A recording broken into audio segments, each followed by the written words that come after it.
It means that this year we are going to borrow 1 trillion shillings to be able to run our government. That's what it means.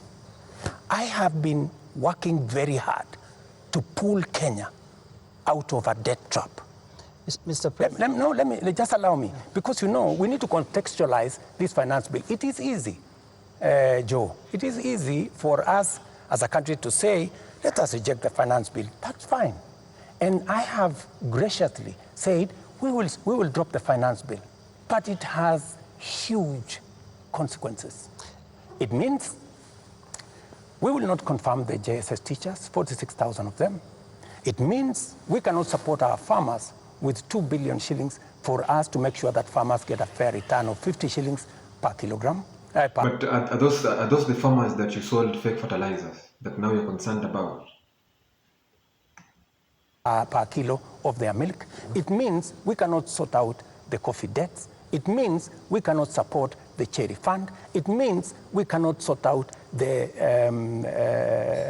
debts of farmers in Mumias. It also means that we will continue to import potatoes from Europe when we have potatoes in his village. You just told me in Kimana. Yeah, but as much as whatever you're explaining is bullshit, it means you won't get to renovate your house. Like priorities, we've got our priorities wrong. It means you won't have to buy new cars.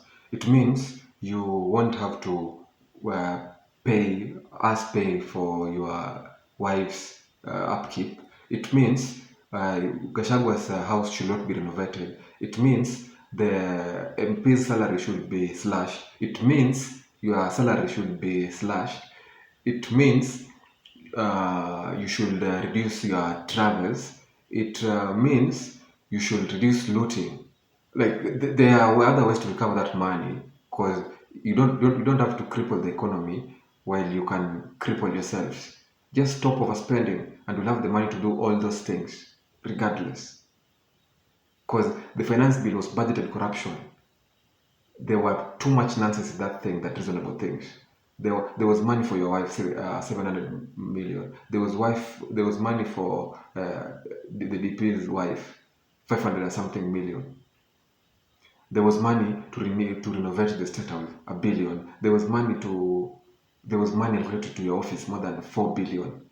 All that money can do everything you've said. Man, Mr. President, we are not stupid. We are not dumb. Whatever you're saying could have told our parents, they could have believed it, but not us. Because the things you're cutting off are the necessities, but you are not cutting off the luxuries. Because do you really need a new car? Do you really need to renovate state house? Who would stay there comfortably? He had better taste than you. So what are you renovating? We have potatoes in Nyandarua. We have onions all over the place. That may well be. I think the problem has been, these are people who are saying they haven't been listened to. You only listened because you said on that night, on that Wednesday night, that is the moment you said that you had realized, Mr. President, that Kenyans did not want anything to do with that bill. And one would wonder, how can that be, Mr. President? And you have had all these presentations that have been made. Did it have to take demonstrations and sadly loss of lives for you to come to a point where you'd realize what your people, the people that voted for you, are saying? That, I think, is what the young people are asking. Yes, I think I've said this before. Just for President to listen to us, 24 people have to be buried just for President to listen to us. Just for him to say, oops. Now I get what you're saying.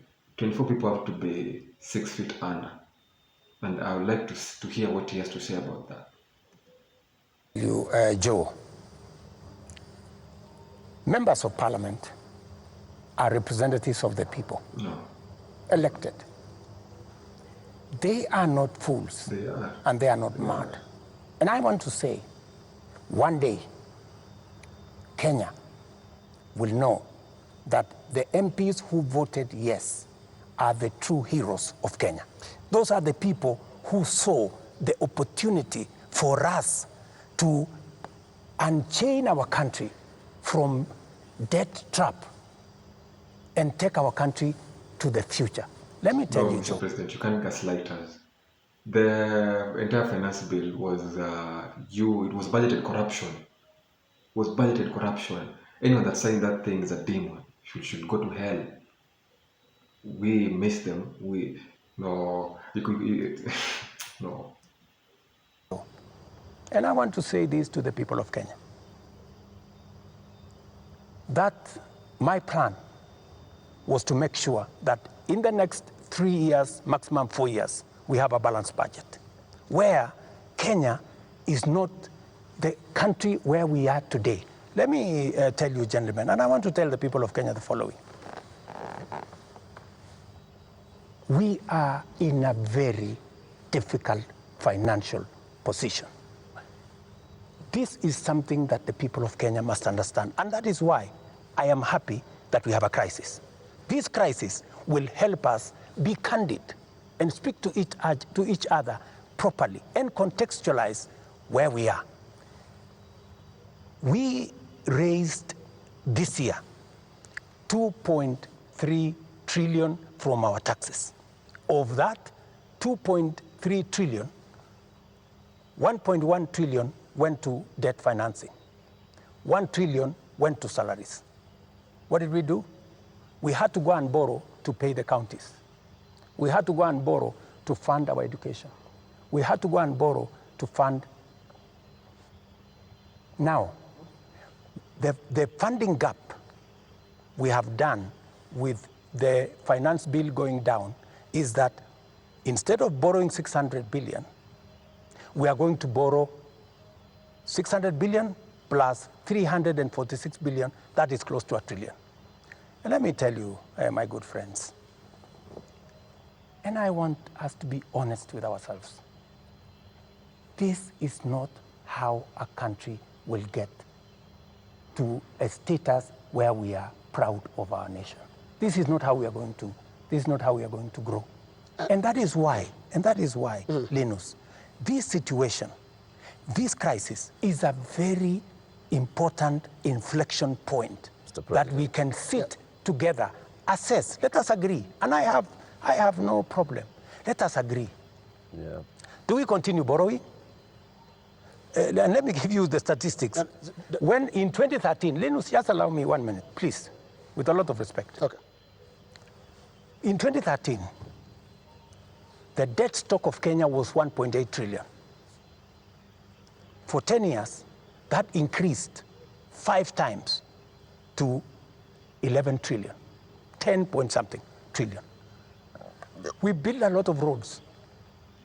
We connected a lot of electricity. We did many things in 10 years. But we were doing it on debt. Today, we don't have the luxury to borrow because we have reached the limit. And today, let me finish. Today, all the money we borrowed from 2013 is maturing. That is why the biggest challenge that we have as a nation is that we are spending 1.1 trillion every year of taxes we collect from ordinary Kenyans to pay debt, and not the whole debt. That's interest alone. Yeah. Interest principal comes to 1.8 trillion this year. So, my good friends, and yet you want to tell me, William Ruto, don't collect domestic taxes. Go borrow more money. No, Mr. President. That's not what they're saying. No, Mr. President, that's not what we are saying. Oh, that you are like, we just say, stop borrowing, reduce your spending, stop budgeting for corruption. Because if we are a poor country, why does your wife need 700 million? If you are a poor country, why do you need 1 billion to renovate your house? If we are a poor country, why do you need more than 100 million to buy new cars? If we are really a poor country, why do you earn 2 million? If we are really a poor country, why do our MPs earn that much? If you're a poor country, why did you want to add more CAS positions? Why? Like if we are really poor and you know it. So you know we are poor, but you're spending like a rich man. Why is it that a poor man is living like the life of a rich man? If you're really poor, why did you use a flight worth 200 million? That's the question. Not whatever you're trying to guilty trip us to. We're not our parents. That's what you will really need to know. Like these my tactics will have worked to those uneducated people or our parents who are tribal. But as we can see right through your gaslighting, we can see right through your bullshit, because it's whatever you're saying makes sense. And if you know all that, why are you borrowing for your friends? Because where does Murkomen, where does Sudi get all that money from without a legit business?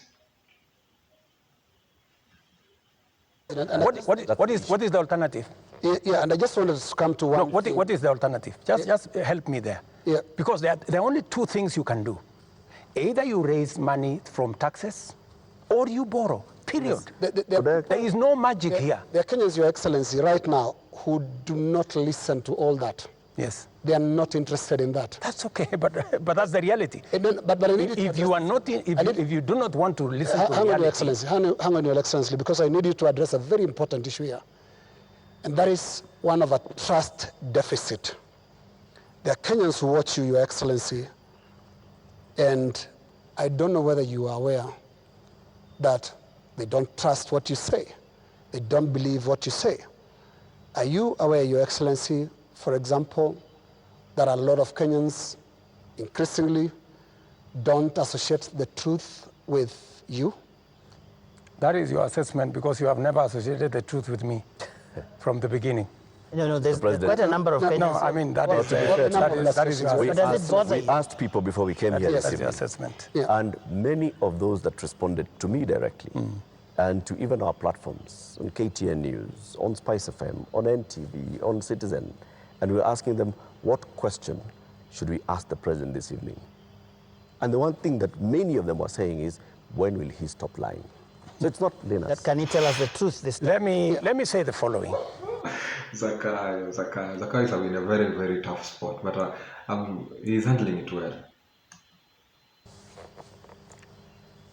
I told the people of Kenya that I would reduce the prices of fertilizer from 7,000 to 2,500. Oh, I wish you did start with that. Oh, you reduce the price just to sell us, because our president reduced the price of fertilizer just to sell us stones. That's an achievement, according to him. That's something we should be clapping for him. He reduced the price of fertilizer just for him to sell us stones. Then we should be president. It's better you maintain the price but sell us the legit thing, other than reduce the price and sell us garbage. But I want to hear what other thing he was honest about. I don't know how that is a lie, because they buy. That's a lie. We buy stones at 2,000. I told the people of Kenya we're going to have a housing program. A housing program is underway in Kenya. We don't want it. I can tell you, Linus, that whether you believe me or not, facts will not change. Yeah, and facts are not changed by who says it. And allow me to step back a bit, Your Excellency. And facts are very stubborn. Allow me to step back a bit. Yes. And what I'll do is we'll play clips, just a little combination of clips of yourself speaking not too long ago. Oh shit, internet is a bad place. The internet never forgets. And I want us to listen to that. I'll stand out of the way because you said it's me that doesn't associate the truth with you. And I would like you to respond to yourself, to the clips that we are going to play. But you see, Linus. Let's watch that, Your Excellency. I think, Linus, yeah. You don't bring clips that are in a biased way. You select maybe something that has not happened. No. Can you be fair and select clips across the board? What I said and has been done, and what I said and maybe has not been done. So let's watch that. Maybe you can watch that. Waeleza ya kwamba these people don't understand the damage they are doing to the people and the economy of Kenya. Kwa hii taxes wanaongeza usiku na mchana. Na mimi nataka niwaulize watu wa hapa Manga, tafadhali, mkiona tumesimama hapa mbele yenu, tunawaambia ya kwamba tutengeneze hiyo serikali inakuja ambayo inaelewa lugha ya mwananchi wa kawaida. If you have good ideas, why do you need the police?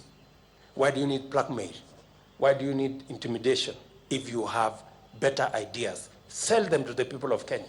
There are enough intelligent people in Kenya to differentiate what is good from what is better and what is best. Ni jambo mbaya sana kama tutatumia askari polisi kuumiza wananchi wasio na hatia eti kwa sababu wako na maoni tofauti ya kisiasa. Perfect. I agree with that. It is not fair to use the police to harass citizens who have a contrary opinion. And that is perfect. That's what they're accusing you of. I still believe that. That's what they're accusing you of now. But you don't tell me that... Yes. What is the problem with Alfred Keter? Yeah. It's not a contrary opinion. No, it's not a contrary opinion. I mean, the police have said why they arrested him. It is not because of me. I didn't give any instructions. I didn't even know what was going on.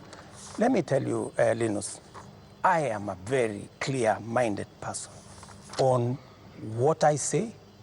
When it is the police, I have said, many of the people who opposed me, many of the people who were very scared about what I would do when I become president, even the people who did worse things against me, I have never gone after them because I don't believe in settling political scores using the power of state or using the police. Let me also say the following. When I talked about the taxes that I was campaign trail, yes. I was addressing in the campaign trail, it was very obvious that when at that time we were in subsidies, that did not make sense. It is because I removed the subsidies and I changed and put production support. That is why today the price of unga has come down from 240 to 100 because I changed the model. I changed the configuration and it is giving us results. But are you aware, Mr. President, that the thing perhaps apart from now the police brutality that people associate you the most is the issue of taxes? I'm sure you know the name they call you. You've actually talked about it even yourself. This guy that they want to come down. Let me tell you, my good brother, Ageo. When I came into office and I assessed the situation, and it was no longer possible for us to borrow money, I had to be honest with the people of Kenya. I had to tell them, we have two options, right? And even as we imposed taxes, we explained, we made sure that there was adequate, elaborate public participation on what it is that we were trying to achieve. And let me tell you the following. I have done the best that I could globally. Today, our country has tremendous respect from many quarters globally because of what I have done. I have raised the profile of our country. Today, I was in Narok, and the tourism numbers in 2022, 1 million tourists. In 2023, last year, 2 million tourists. This year, by God's grace, we will get to 2.7 million tourists because of the profile that I have done for the country. I know somebody will say that that there is no truth in that. Almost like that's a lie. Like, where are the numbers? Tell us who did the survey, and it was a survey done by you and your assumptions. So where's the survey? Where's the proof? Because we need facts. You can't trust anything this guy says. He's been lying over and over and over again. I don't believe he doubled the number of tourists. Nah, that's a lie. But call the tourism sector. They will tell you themselves that all hotels in Kenya today are operating 80% upwards, which is a new phenomenon in Kenya. I will also tell you that the international community have developed enormous confidence in Kenya. I see people who are saying, why did William Ruto go to China? Why did William Ruto go to Europe? Why did William Ruto go to America? Let me just tell you the following. When I went to China, we got money to be able to to put equipment in 70 of our technical training colleges. Today, the contract has been signed, the equipment is being manufactured. When I went to China, we got money to build Bosto Dam that has been waiting, that will serve the counties of Bomet and Kericho. When I went to China... So we can trust you that you can, this time round, you'll build a dam. And the last time we had two dams, Aurer and Kimorer, which was looted by while you were the deputy president. So what has changed? Because it's everything you're saying is more of you're going to beg for money, because Chinese won't do anything for you for free. The Americans won't do anything for you for free. So if you're gaining a dam, what are we giving them? Because it's not like they just love Africans, they'll give us something for free. There's something you've given them which is of a higher value than what they're giving us. So if they're giving us a dam, what are you giving them? If they're giving us equipments for schools, what are you giving them? Are you giving them high interest rates, or are you giving them our land? What are you giving them in return? Because they don't love us that much. Most of those countries, they are racist. They hate Africans. They hate our guts. They hate us as a people. So they won't just be donating something if they have nothing to gain. Truth be told, nothing in this world comes for free, especially if it comes from the Chinese. They are very, very racist. So what did you give them? China, we got money to build, we got 30 billion shillings to build roads in Nyandarua, in Kirinyaga, in 8 other constituencies in Kenya. So what's the progress of those roads? That's the next question that this journalist should ask him. What's the progress of those roads? So the money was given to you, but did Murkomen do those projects? Can Murkomen do those projects? Or will Murkomen buy new Gucci shoes? Or will Murkomen buy a new house? Or will Murkomen buy a new watch? Is that money being used to build those roads? Or is it being used to entertain your ministers? That's why I went to China. When I went to America, we got a $1 billion facility to be built in Naivasha that is going to be the biggest data center in Africa, funded by UAE, working with Microsoft and Kenya. When I went to the US, we also agreed Kenya became the only country in Africa that is going to benefit from the CHIPS Act, where we will be manufacturing computer chips with other countries. Kenya will be among the first, will be actually the only country in Africa that will benefit from that. And so many of the young people who I see today, those are my targets for the future.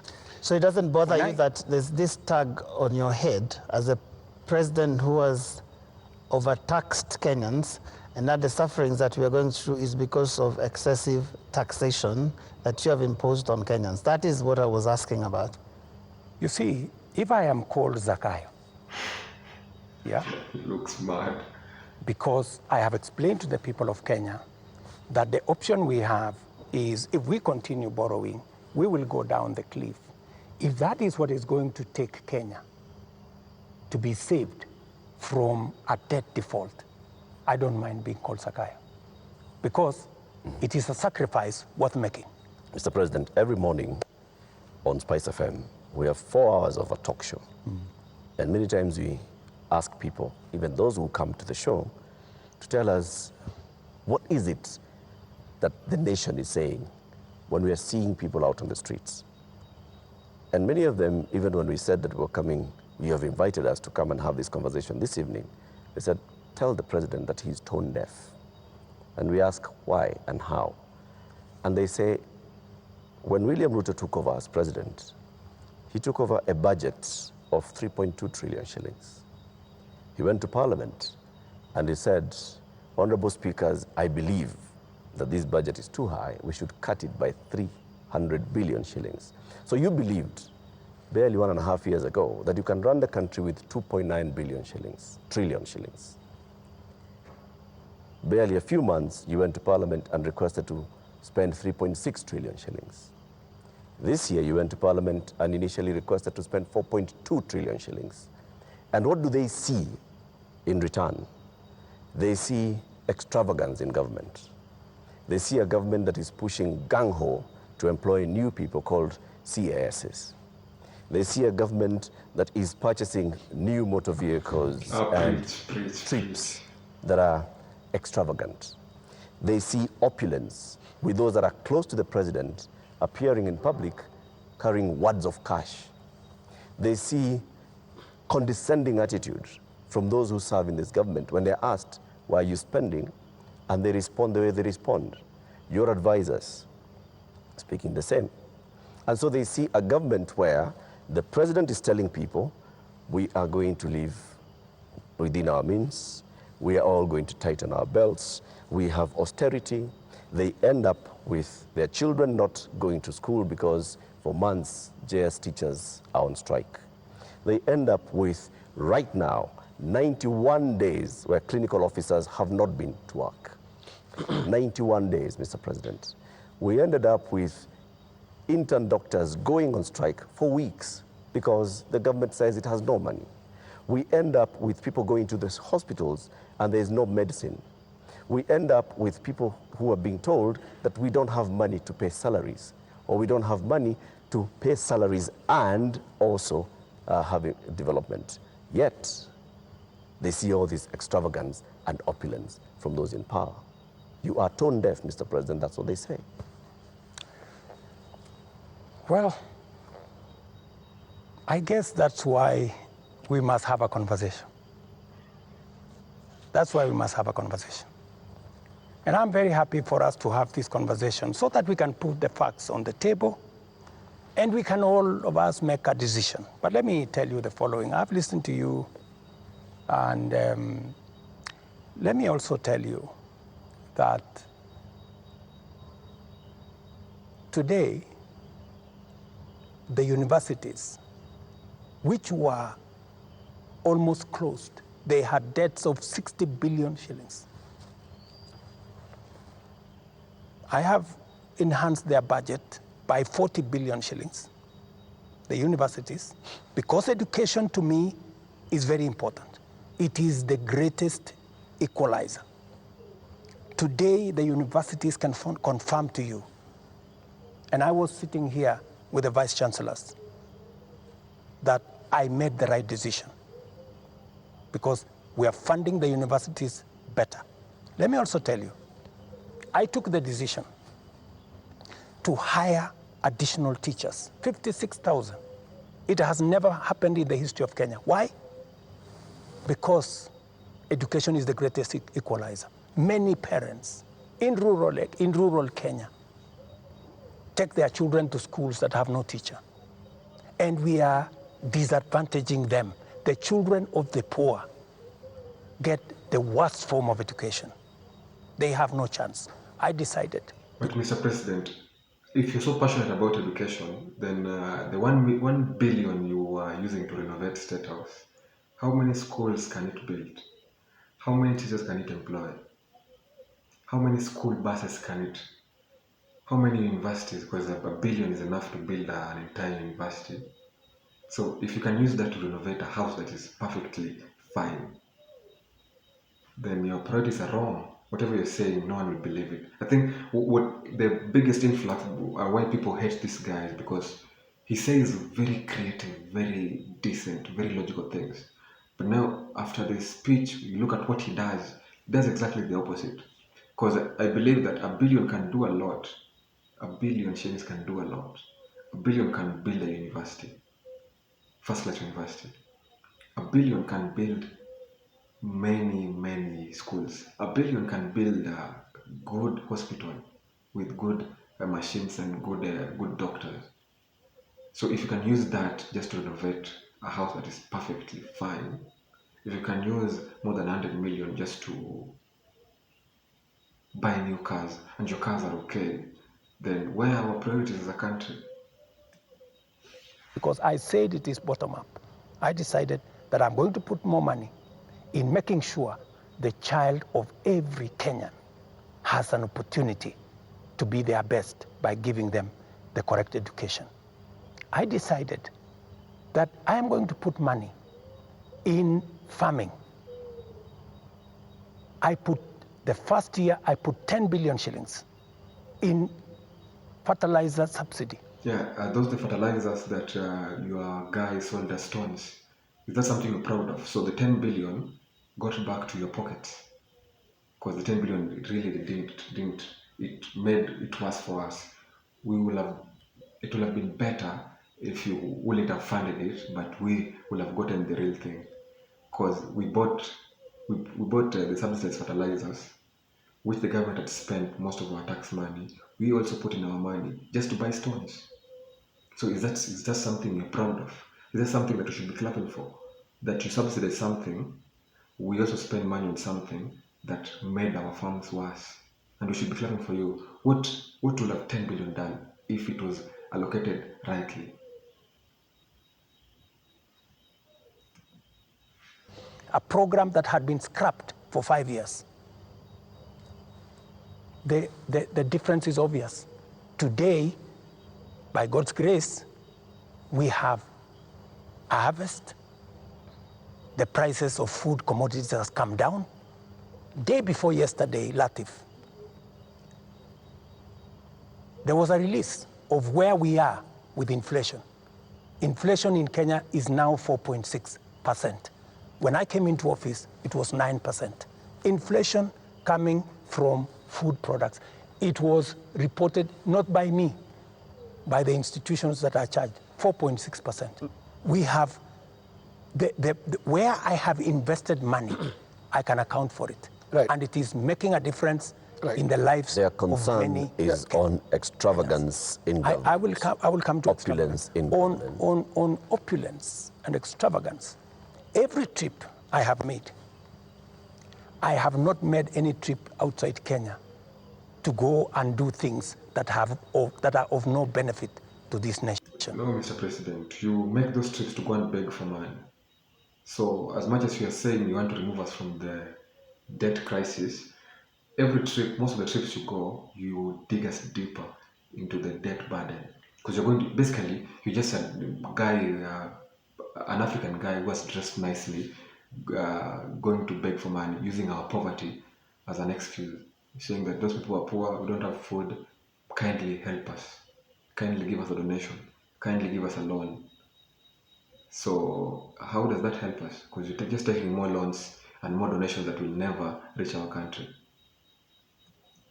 I can account for every trip that I have made outside our nation, whether it is on projects or programs or investments or even the profiling of this country to put it in good standing for us to attract investment. In fact, the Nairobi Stock Exchange, which was almost closed, was rated the best in the world. Not said by William Ruto, but it was in the public domain by Bloomberg. If you don't believe me, believe Bloomberg. Mr. President, So I have done what I could for the country. You have But not let me answered- finish you have not answered the opulence. questions. Let me go to the opulence.